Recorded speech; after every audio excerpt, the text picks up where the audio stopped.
आइए सुनते हैं कार्तिक मास में सुनी जाने वाली इल्ली और घुन की कहानी। और ऐसा कहा जाता है कि इस कहानी को सुने बिना कार्तिक मास स्नान पूरा नहीं होता है।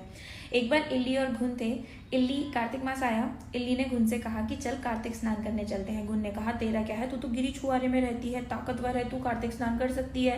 मैं तो बाजरे के सिट्टे में रहता हूँ, वही खाता हूँ, ठंडा ठंडा पानी पीता हूँ, मेरा जीवन बहुत अच्छा चल रहा है। इन्हीं ने कहा जैसी तेरी मर्जी। और वह राजा की बेटी के पल्ले से लगकर रोज कार्तिक स्नान करने लगी। कार्तिक मास खत्म हो गया और दोनों भगवान को प्यारे हो गए।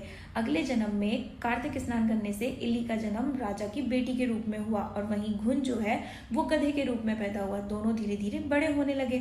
राजा ने अच्छा सा वर देखकर राजकुमारी का विवाह एक अच्छे राजकुमार से कर दिया। जब राजकुमारी विदा होने लगी तो उसने अपनी पालकी रुकवाई। राजा ने कहा बेटी तुझे और क्या चाहिए बता। राजकुमारी ने कहा मुझे यह गधा चाहिए। राजा ने कहा बेटा मैंने तुझे इतना सब कुछ दिया, ये गधा। राजकुमारी बोली नहीं मुझे यह गधा चाहिए। इतना सुनकर गधा उचक उचक कर राजकुमारी के साथ चल दिया और उसके साथ पहुंच गया। एक दिन राजकुमारी सीढ़ी से उतर रही थी तो गधा बोला राजकुमारी मुझे बहुत प्यास लगी है, मुझे पानी पिला दो। राजकुमारी ने कहा देखा मैंने तुझसे कहा था कार्तिक स्नान कर ले, तूने मेरी बात नहीं मानी। जब यह वार्तालाप चल रहा था तो ये वार्तालाप राजकुमारी की देवरानी और जेठानी ने सुन लिया।